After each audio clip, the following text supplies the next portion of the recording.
Today on the show, we got our midseason awards for Notre Dame after the first 8 games. And while there might not be much of a debate about who the MVP of the team is, there are some award winners who might catch you by surprise. And that's all coming up in today's edition of Locked On Irish.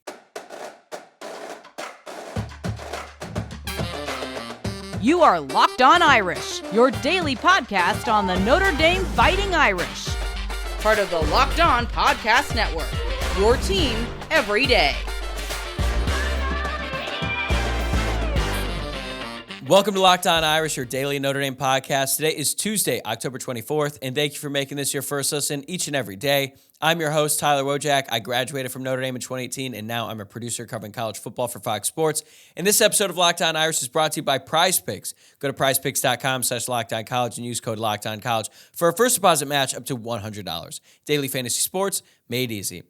The everyday listeners know that on Tuesday, I'm joined by my old co-host Luke Smith to go over the 3 things that we liked and disliked from the game on Saturday. But this week, there is no game to talk about, so instead, Luke and I decided to do a midseason award show. We actually did a preseason award show, and we revisit some of the awards that we gave out before the season and evaluate our picks, how they've fared so far, and then we hand out awards based on who's performed the best through the first 8 games. I had a lot of fun doing this, and we'll actually do the same thing again once the season is completely over after the bowl game, and we'll officially hand out our awards. But for now, let's do the midseason awards. All right, Luke Smith is here for our midseason award show, and here's how it's going to work. One of us is going to introduce each award, and then we'll say who we picked to win it before the season and who we would give it to today after the first 8 games. Luke, why don't you lead us off? First award here is the Club Fever Award, which, if you don't recall, is the Freshman of the Year. Obviously, an homage to Club Fever's willingness to let in students of all ages, but particularly the freshman class. In the preseason, I went with Jaden Greathouse. I'm going to have to revise that answer to Rico Flores. I do think it's Flores. Obviously, Greathouse has been hampered by a hamstring injury, but he really did have a nice start to the year. He had 2 touchdowns in the first game in Dublin, so you're thinking, this is looking good so far. But given the injury and really given what Rico Flores has done so far for this team, I think it's got to be him. If Notre Dame had held on against Ohio State, we're talking about Rico Flores as a freshman who had the game-winning touchdown against the Buckeyes and who also made 2 huge plays on the last drive against Duke. Really, the only other freshman I think who could be in the conversation is maybe Jeremiah Love, but I think just the amount of snaps that Flores has gotten this year separates him from the pack. Yeah, I'm with you. Going into the season, I picked Jaden Greathouse, and I think if he didn't get hurt, then he almost certainly would be the winner of this award. But he missed the entire Duke game. He played sparingly against Louisville, and then against USC, he actually was out on the field for, I believe it was 30-plus snaps, but only had 1 target. It was an incomplete pass, and I think it's pretty clear he wasn't healthy for that either, but Notre Dame's wide receiver room is stretched so thin right now. Rico Flores has been the guy to step up. He actually is now listed as the starter on the depth chart over Tobias Merriweather, and I know that Merriweather has been dealing with a hamstring injury as well, but Rico Flores has basically been a godsend to this Notre Dame team this season, and Notre Dame has really needed him. I would say that his development hasn't necessarily been linear. There's definitely some plays where you're like, what are you doing? But he's had some big catches. He had another big catch against USC last week. You mentioned his catches against Duke and USC. So, yeah, I would give the award to Rico Flores today, but I'm also not ruling out a scenario where Jaden Greathouse comes back healthy next weekend and then solidifies himself as the best freshman the rest of the way. I think that's fair. Yeah, still up for debate, but 2/3 of the way through the season, I think it's Flores. Yeah, defensively, I was trying to think, is there anyone? Not even like maybe a redshirt freshman, but Jalen Sneed hasn't really done enough. There really isn't that many other options. It's just the receivers. Right. I wouldn't even say that Christian Gray has gotten regular snaps on defense, but he's probably the freshman that's played the most on defense. So there really aren't a ton of options there. All right, let's move on to our next award. This is called the Jonas Gray Award. Could have been the Javon McKinley Award. There's other seniors out there who we could have given a shout out to, but really the essence of this award is a senior who has a breakthrough year, not necessarily a breakout year, but a breakthrough year where they came into Notre Dame. Maybe they had high expectations as a recruit, and it just, for whatever reason, didn't really work out the first 3 years or maybe even 4 years if they turned it on as a fifth-year senior. But Who are you taking for this one? I said Chris Tyree in the preseason, and I think that pick was prescient. He's made a big play in every game this year, really, and it's been the most consistent of all the receivers. Actually, I guess you could say he's probably been the only consistent receiver this season, even with the drop that happened against Louisville. It seems like that position change from running back to receiver was a really wise move for him, and I expect and hope he does come back next year and can really build off of what has been a strong year for him so far. I agree. Going into this season, I took Jordan Batello, and we'll get to him in a second because I want to ask your opinions about what he's done so far this year. But I think it's got to be Chris Tyree. He's really broken through as a wide receiver. It seems like every game he makes one, maybe two catches, and that's really all you need from him because when he makes a play, it's usually a big one. He did bounce back after that drop, and look, it was a bad drop. He should have made that catch against Louisville, but that was one of those times you're like, oh, yeah, like he is a converted running back because he did not track that ball well at all. But he made up for it with an absolutely massive touchdown against USC. And I'm with you. I really hope he comes back next year. I think that he will because it's not like he's been around for 5 or 6 years like some of these other guys who still have eligibility because of the COVID year. Like, if he has one more year as a full-time slot receiver, I think he could work his way onto an NFL roster. I don't think he's big enough to get drafted or anything like that, but I think that next year he would be the clear leader of the group and could really improve his draft stock going forward. Totally, and that's why he should come back, just to get more reps playing receiver as well. So hopeful that will happen. I guess we'll see. So I want to get back to Jordan Batello because that was my pick before the season, and I'm sure that a lot of other people, had they done this exercise, they also would have picked Jordan Batello. There were a lot of high hopes from going into the season, and it's interesting because the conversation around him has been pretty quiet. It's basically as if there hasn't been a conversation about him at all, really. So what's your perspective on the way he's played this season? Because he's still a starter. He has the 4th most snaps on the defensive line, but his production has been pretty minimal. I think the only thing of note he's really done is flush Kyle McCord out and cause that intentional grounding. That probably should have been the reason Notre Dame won that Ohio State game, but it wasn't. You're right. Outside of that, though, he hasn't done a ton. And I know you just said that he's 4th on the team in snaps defensively. Correct me if I'm wrong. No, 4th on the line, not on the line. Yeah, okay. Yeah, that makes more sense. Correct. But it does seem like his snap count has been going down the last couple weeks. And I think it was Greg Flamong who suggested that it seems like he's hurt. Like, actually, I think the injury that he floated out there was shin splints because he just doesn't look as explosive. But I also don't think he just looks as confident as he was even at the end of last year where he wasn't playing as much. You're just not seeing that same sort of energy or just, I'm going to blow past this guy like we saw in the Gator Bowl last year. And you would think that maybe that would stem from an injury. And it kind of reminds me of how Maris Leofau looked like last year, to be honest with you. It's just not as noticeable because he's not playing linebacker where he's missing tackles every play if you're a step slow or taking terrible angles, but he just doesn't look as sure of himself out there. I could definitely see that. He hasn't been playing with the same reckless abandon that we're used to seeing with him on the field. So he had 28 snaps this past Saturday, and then he had 22 the week before that. But that was a Louisville game. He missed the first half of that game, right, because of the targeting penalty? Yeah, he got the targeting against that was Duke. Right. Yep. Missed first half of Louisville. So he only played 22 in that game.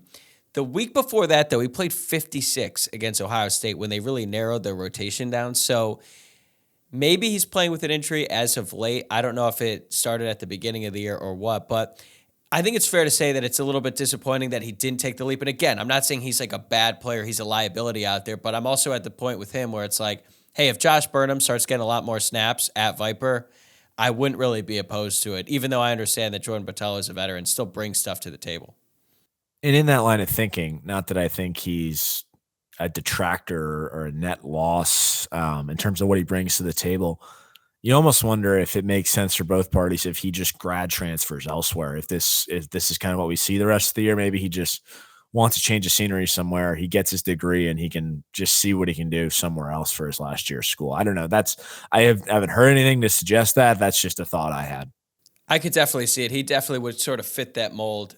In if Notre Dame starts playing Bubakar Traore at the end of the season. And I did not realize that he had actually had some spot plays against Tennessee State in Central Michigan as well.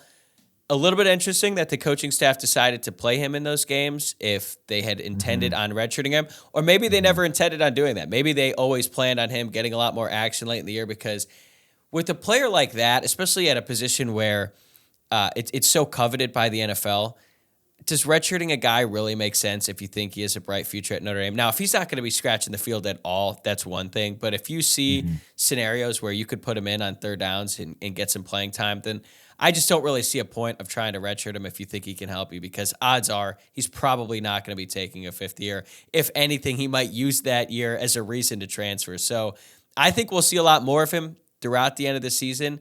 And if that's the case, I could totally see Batello looking elsewhere once the season ends. Totally. You hit it on the head there. Really no reason probably at this point to redshirt him, because if he's good enough, he's not going to take the fifth year anyway. So I agree. We'll be right back with Luke Smith to hand out more awards, including our patented DCO Cafe Award and the Brothers Bar and Grill Award. But first, I wanted to tell you about our sponsor, LinkedIn Jobs. These days, every new potential hire can feel like a high-stakes wager for your small business. You want to be 100% certain that you have access to the best qualified candidates available. That's why you have to check out LinkedIn Jobs. LinkedIn Jobs lets find the right people for your team faster and for free. I used LinkedIn Jobs a couple years ago. They made it easy to contact the hiring manager, learn more about a role, and eventually I got the job. LinkedIn also makes it incredibly easy to create a free job post on LinkedIn Jobs. All you have to do is add your job and the purple hashtag hiring frame to your LinkedIn profile to spread the word that you're hiring. Simple tools like screening questions make it easy to focus on candidates with just the right skills and experience, so you can quickly prioritize who you'd like to interview and hire. We all know hiring people can be time-consuming, but adding the right team member can be invaluable to your business, and LinkedIn Jobs makes it easier than ever. It's why small businesses rate LinkedIn Jobs #1 in delivering quality hires versus leading competitors. LinkedIn Jobs helps you find the qualified candidates you want to talk to faster. Post your job for free at linkedin.com/lockedoncollege. That's linkedin.com/lockedoncollege to post your job for free. Terms and conditions apply. Moving on to the next award, we have the Kyron Williams /Joe Alt Award, also known as the player who will have a breakout season. Preseason, I said Xavier Watts, and I don't think I'm going to change that. I don't have any problem with anybody who says Mitchell Evans here, because he's probably had the true surprise breakout in that I don't think anybody saw his production in the receiving game and his elusiveness after the catch coming. But I think Xavier Watts has had a really strong year. And even going back to NC State, where he had that impressive pass breakup followed by an interception on the same drive, he's just been so solid all year. And what we talked about last week, he had potentially the best game we've ever seen by a defensive player in a single game for Notre Dame against USC, and it'll be really interesting to see how he builds off that performance down the stretch run. Yeah, and another thing about Xavier Watts is it might seem like recency bias coming off that USC game, but it's really not. Like, if you look at his game log, he's been consistent year-round. Ohio State, I will say that wasn't his best game, but he followed that up with an awesome game against Duke. He had a pick in that game, 8 tackles. Louisville, not really a good game for anyone. And then USC, he bursts on the scene. And he's really athletic, and he's really not a big guy. He looks pretty skinny, honestly. He's listed as 5'11", 198 pounds, but he's just a great football player. Like, I couldn't tell you one thing that he's elite at. He's just kind of good at everything. So really good pick. I thought about taking him as well, but I'm actually going to go with Mitchell Evans. Going into the season, I took Riley Mills. And for Mills, like, he had a slow start to the year, but he's been playing his best football lately, I would say, in his entire career. Him and Howard Cross are an absolute force on the interior, and we saw Riley Mills really make some plays against Louisville. Hell, he might have been the only guy against Louisville who's actually out there making plays. And then USC, he was giving their offensive line some fits, but I don't think he's done enough to win this award, at least at this point. Maybe that changes at the end of the season. So I'm taking Evans. If you had told me going into the season that Mitchell Evans would be the leading wide receiver after week 8, I'd be like, wow, things have gone really wrong for this Notre Dame football team. And to an extent, maybe they have. I was going to say, it's still not that great. It's still not that great, but what he has done is just so impressive. And he's leading the team in receptions and yards, and he really wasn't even a factor in the passing game until the Central Michigan game. So he's basically had all of this production in 6 games, essentially, and it's really exciting. And now I'm actually at the point with Evans where I'm like, okay, don't do too well because I don't want him to go to the NFL, and that's a real conversation that we might have to have at the end of the season. Did you say starting with the Central Michigan game or after? Because he missed the Central Michigan game. Oh, I'm sorry. Starting with the Tennessee State game. And it was it was the Tennessee State game when Notre Dame ran the 2-minute drill, and then Hartman connected with Evans like 4 times on the way down the field. And so played in that game, did really well, missed the Central Michigan game, was a basic no-show against NC State. And as a matter of fact, after the NC State game, I was telling you, maybe Holden Stace is tight end 1 now, and that certainly did not end up happening that way. It didn't, and Notre Dame also never ran play action again after that game either. But that's another story. Yeah, well, although at least Holden Stace, he got some. He had a nice little catch there against USC. Got a first down on a 3rd down, and at this point, whenever Notre Dame converts on 3rd down, I'm like, oh my god, they're allowed to do that. Somebody tell Penn State that. Yeah, I was pissed that they got that. They did not deserve. They didn't deserve to score it. They did not deserve to score a touchdown either with the performance they put on. I mean, you have Drew Aller crying in the postgame saying, "I suck today too." That's never a good sign either. But anyways, that's enough talk about that dreadful offense. Yeah, that was terrible. You got any thoughts on Riley Mills? Do you think he could have been a pick here, or do you think he's done enough? I think preseason it made sense, but like you alluded to, he did have a slow start to the year. He's been playing well lately, though, and that's another guy that I think could probably benefit from coming back for another year. So I'll be really intrigued to see what happens. I'm talking about this like the season's over. There are 4 games left, which is kind of wild within itself that there's only 4 games left as we sit here on, I don't know, what is it, October 23rd? That just kind of blows my mind a little bit, but we'll see what happens. Yeah, having a bye week this week was really necessary for all of us, not just the team, the fans. Although I will say on Saturday, waking up without that anxious, nervous, exciting feeling, I guess you could say, I missed that. It's Notre Dame football is seriously like a drug. But when Notre Dame has that second bye week, I'm going to hate it. I already know it's going to suck. That's going to be really annoying. And we'll cross that bridge when we get there. But this next award is actually pretty prevalent to this time of year because it is the DCO Cafe Award, basically the hidden gem, a player who is not a starter week 1 but will have a huge impact. If you were not with us for the preseason award show or really any other past award show that we've done, the DCO Cafe is this little... It's like a lunch spot on the Notre Dame campus. It's in an administration building, basically, that I think was originally intended to be for faculty only, but then students found out where it was and that they have really good spicy chicken wraps. And since then, I think it has expanded. But it's a hidden gem, and I think for this award, I am going to take Jaden Greathouse. I'm kind of cheating a little bit, but I felt like since I didn't give him the Club Fever Award, I'm going to give it to him. Going into the season, I picked Holden Stace. There's a moment where that looked like that was going to be a good call, but his production has really fallen off. With Greathouse, he's one of the most efficient players in the offense. He's 14th on the entire offense in snaps, but he's tied for 2nd on the team in touchdown catches and is 5th in catches despite missing some time. So I think he's had a big impact early on this season, and I think he's going to have a bigger impact the rest of the way. But I think at this point, he's actually done enough to win this award, and I think he deserves some credit given his production so far this season. No gripes from me. It does almost feel like his production has been lost in the sense of just it feels like a while ago since we've last seen him do some things. This whirlwind of 4 games really just, I don't know, time kind of just collapsed together, and early in the season feels like a long time ago. Like you almost forget Jaden Thomas is on the team still. Speaking of Jaden's, but I don't disagree with that pick at all. However, in the preseason, I said this was going to be Boubacar Traore. He had that huge play against USC, and I'm excited to see what he does the rest of the season. But there's really one answer that sticks out to me here, and I think it's Javonte Jean-Baptiste because he did not start against Navy. So he was not a starter week 1. That was actually Nana Osafa-Mensah who did. And outside of Howard Cross, I'd argue he's been Notre Dame's most consistent defensive lineman. And he's really produced at a level that I don't think anybody saw coming going into this year. I think we thought he'd be an effective pass rusher. We thought he might struggle against the run. He's just been really solid all around. And in the process, he's likely made himself some money too.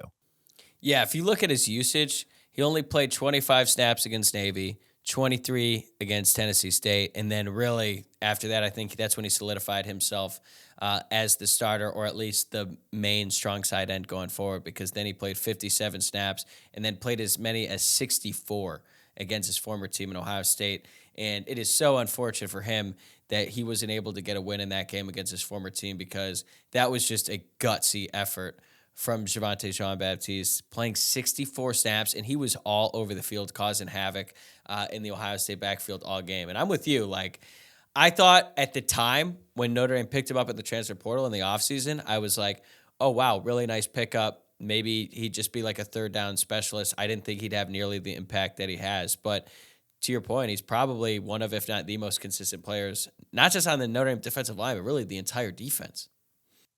Totally. And speaking of which, another guy that this probably could have been under consideration for, although, I actually don't think he was a day one starter because they weren't really using this package against Navy. Thomas Harper probably could get some consideration here too, just because I think we all thought he'd be a serviceable player, but he's been pretty good for Notre Dame all year too. Yeah, he definitely could have fit, although it's hard to think of him not as a starter because now it's at the point with him. But technically. Technically. Especially playing Navy, too. We could have really bent the rules in this one and picked someone else. But I actually want to talk about your Bubakar Traore pick, because we've talked about him a little bit on the podcast already. But if he ends up playing more consistently at the end of the year, like, it's not crazy to think that he starts to see significant action, because I was thinking about it last year with Benjamin Morrison. He was seeing the field a lot more than what Traore has done so far this season, but he wasn't really that productive up until Clemson, which was early November. And then, this is crazy to think about, but back in 2021, Lorenzo Styles became wide receiver 1 in late October, and he barely played at all at the beginning of the season. So we've seen this trend of one player, maybe multiple players, who they don't really do a ton at the beginning of the season, and then after November, you can't even imagine the team without him, because they were able to come on the scene and make some plays at the end of the year. So even though Traore isn't the pick now, I could actually see him being the winner of this award when it's all said and done. I think that's a good point, and this feels like something we've actually talked about in the past. I wish I could remember more examples of this, because this does seem to happen quite frequently. But yeah, that will be very intriguing to watch and see how that translates. All right, what do we got next? We got the Brothers Bar and Grill Award. That's the position group / player that might frustrate you at times, but will deliver when it counts. For those of you not familiar, Brothers Bar and Grill on Eddy Street, in theory, should be a tremendous bar. It's huge. It's usually pretty cheap, big patio. It just unfortunately happens to have the worst service in the country. But when it does come through, wow, it comes through. So with that in mind, in the preseason, I said the wide receivers, and let's be honest, they haven't really delivered one that's counted. I guess you could say that Rico Flores did on that last drive against Ohio State, as well as Jaden Greathouse, but Notre Dame's in trouble offensively because of this group. Yeah, they've certainly frustrated at times. Yeah. This might sound a little bit interesting. I'm actually going to say the defensive line here. They haven't always gotten home with their pressure. And I think you could say or point to the Ohio State game as a frustration point. They did not bring Kyle McCord down nearly enough in that game. I think that really could have made a difference in that game had they have. But in the USC game, I mean, they more than made up for it. I think did Notre Dame have something like 11 sacks on the year going into that game, and then they had 6 that night, and a lot of that was due to the work of the loss. Yep. Yeah. So, and like we said, Howard Cross he's going to be an All-American. So it feels weird to point to this group, but I just think that there's been points in time where maybe they haven't done enough to get the quarterback on the ground. And I know people are going to say sacks aren't everything, and you're right, but that Ohio State game in particular, I think we could have used that a little bit more. I struggled with this selection for that same reason, because I also picked the wide receivers going into the year. They have not done enough to work. And again, I understand the injuries and all that. It certainly impacted the production from the wide receivers. It could get better. I'm not completely writing all of those guys off, but it has been massively disappointing from that group so far. I don't need to get into that again. So I'm actually going to go with the special teams unit, because it's been an up and down season so far for Marty Biaggi and his unit, but they've had some huge moments. None bigger than Jadarian Price's kickoff return for a touchdown against USC that basically stamped the game. At the time, you and I were both feeling pretty nervous about Notre Dame's position at that point, only up 11 in the fourth quarter. USC had just found a little bit of momentum, especially on offense, and then Price just ended it all right there with that touchdown and left no doubt. But they also had a critical fake punt on the first drive against Duke that led to a touchdown, one of the few touchdowns in that game, so that was a big play. Spencer Schrader has missed a couple chip shots. He had a bad miss against Ohio State in terms of like the importance of the game and considering how low scoring it was. That certainly came back to bite him, but in his defense, it was like a 48-yarder. It wasn't like a chip shot. He has missed some chip shots this year, but none of them were super impactful. I think he's found a bit of a groove as of late. He's been 6 of 7 lately. He's got 4 field goals made from 50 or more yards, so that's been solid. And Bryce McPherson, the punter, he's had an up and down year, but I actually don't think I gave him enough credit for his tackle on Zachariah Branch in the moment. The fact that a punter could hawk down arguably the fastest guy in college football, who is just had a breakaway to the end zone there, was really an incredible play. And even though USC ended up scoring on that drive, it took some time off the clock. And, maybe if he doesn't get there, Notre Dame doesn't get the kickoff return for a touchdown. That's a domino effect. I don't know. But I feel like overall, the special teams unit has come up when they absolutely needed them the most. Yeah, and in the spirit of the award, it was his fault that Zachariah Branch got to return the kick because it was a line drive punt. Yeah, why any team punts to him at this point is beyond me. It doesn't make any sense.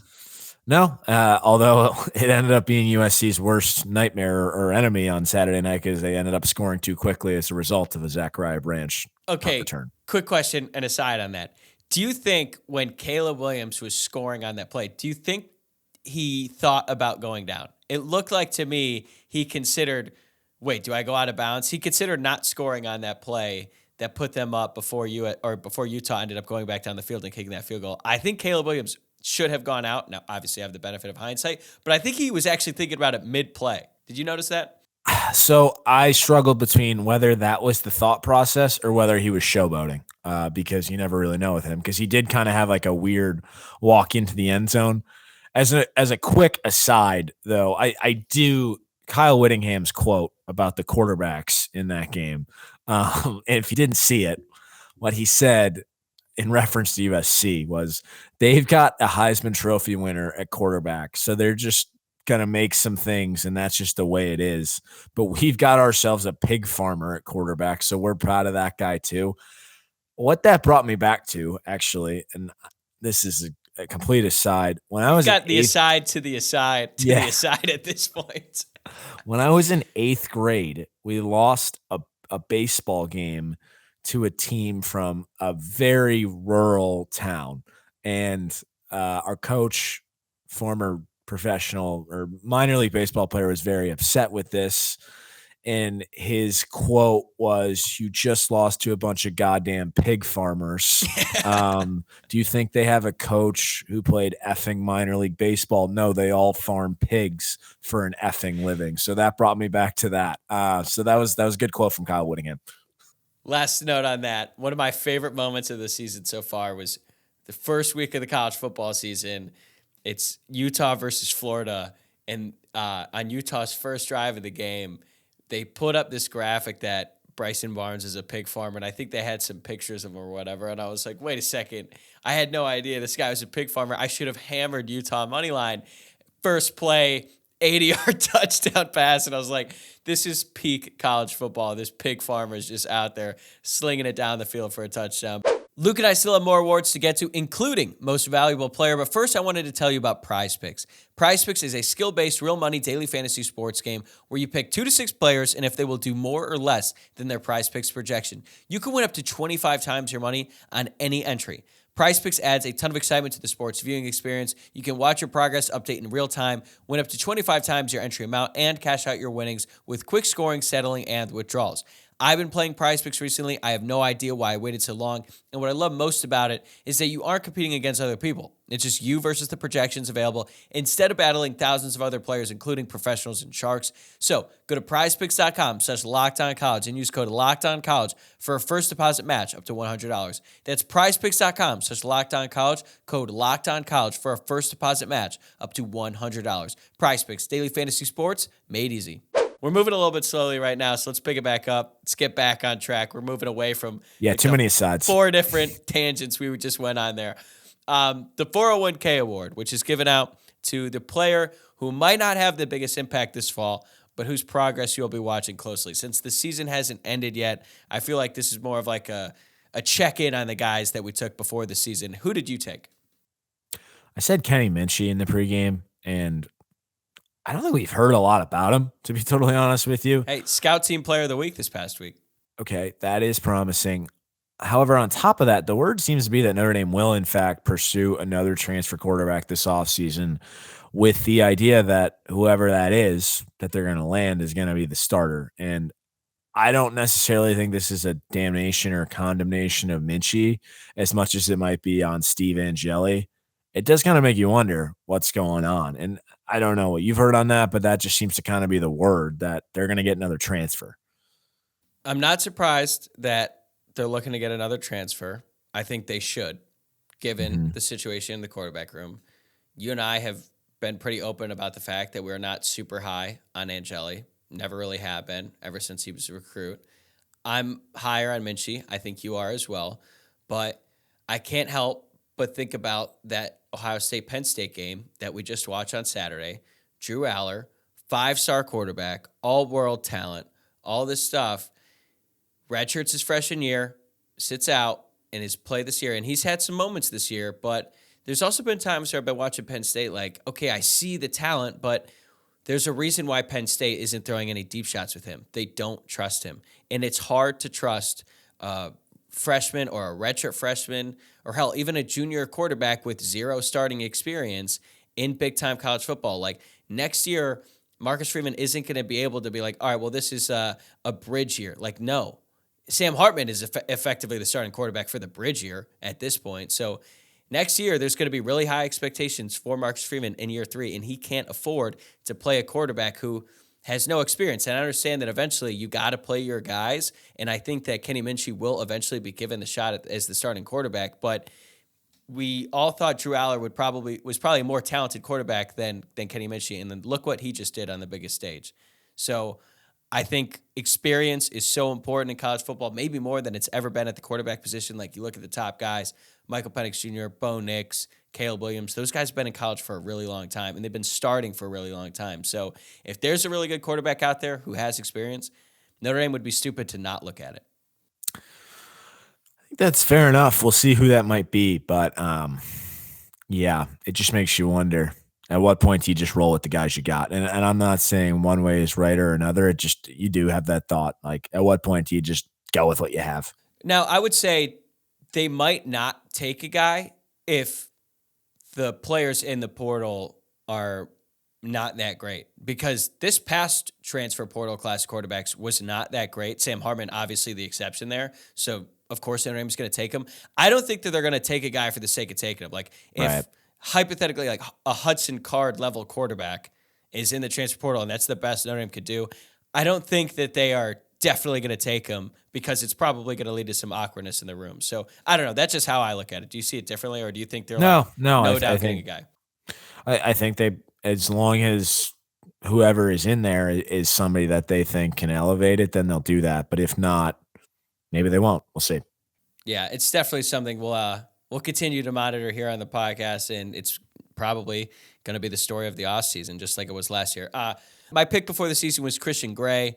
I'm sticking with Christian Gray because I think he's going to replace Cam Hart next season. I think Christian Gray, I think so highly of him. I think he's going to jump Jade Mickey, despite the fact that Mickey has another year on him. I think Gray is just that physically gifted, and some of the reports out there from the Notre Dame coaching staff is that they're still very high on Christian Gray. His usage this season has been interesting.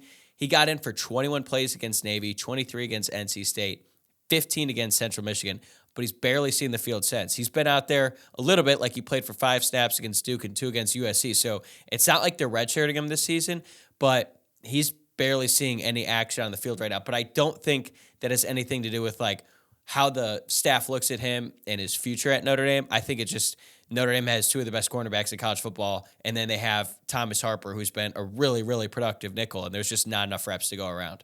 No argument from me there. I think you're right. I think it is likely he'll be starting at corner next year because it seems like the staff is that high on him. Will be interesting to see how much he plays down the stretch here, just because, like you mentioned, he hasn't played a whole lot the last few games, but I'm totally in agreement with you. I think we might actually see him if Notre Dame plays in a big bowl game and Cam Hart decides to opt out because he's really improved his draft stock and he's dealt with a myriad of injuries throughout his college career. If he were to sit out, would have no problem with that. Maybe then we'll see Christian Gray. But that is a long way from now. Let's finish here with maybe the easiest pick we've had yet in this entire show. Talking about the MVP? Yeah, it's Sam Hartman. It's Sam Hartman. Who else could it be? Like, I understand that he hasn't probably been the best player statistically. He's probably like the 4th or 5th most talented player on the team, but I can't even imagine this team without Hartman at quarterback. Yeah, I'm trying to. I think Howard Cross actually has a decent argument, but the level of impact is not comparable. But that's the only other guy that really comes to mind for me. Yeah, I probably got too cute with this in the preseason when I picked Audric Estime, and Estime's been outstanding this entire season. But after that Duke game, like, it was so clear that Hartman was the MVP. I mean, the season was on the brink of collapse, and then Hartman became Superman and carried an absolutely atrocious offense 98 yards down the field against one of the best defenses in all of college football and won them the game. I know that Audric Estime scored the game-winning touchdown, but they are not even in that situation without Sam Hartman. So I understand that his production has been limited as of late. The Louisville game was abysmal, but imagine where this team would be without him. They're probably 4-4 and maybe even 3-5 if, we really want to get dark. But Notre Dame is not in that position because they have 10. Wow, that's a scary thought. Maybe that thought is the reason why Notre Dame is like, yeah, we need a transfer quarterback. Like, that very well could be. So, all right, I'm back on board. All right. Well, Luke, thanks as always. I'm already looking forward to the next time you're on for us to talk about how the Irish fared against the Fighting Pat Narduzzi's. Hopefully there's a lot to like from that one because if things go south, I don't even want to picture it. I'm not even going to put that in the air. I think it's going to be a good one on Saturday. What's your early prediction right now before we let you go? For Pittsburgh, I'm going to say 35-6. I don't think they're going to score a touchdown. So there you go. All right. There you have it. Okay, that's a wrap for this episode. Thanks again for making Locked On Irish your first listen of the day. We'll officially flip the page to the pick game tomorrow, so be sure to tune in to tomorrow's preview episode. That's going to drop in the morning. Remember to subscribe to the show on YouTube or wherever you're listening to the podcast. That way, every new episode will just populate in your feed. It'll download automatically, and it'll be right there for you each and every morning. Also, be sure to follow the show on Twitter/X at Locked On Irish, on Instagram at Locked On Irish Pod. My personal Twitter account is at Tyler WOJCIAK, and I'll see you guys tomorrow. Same time, same place.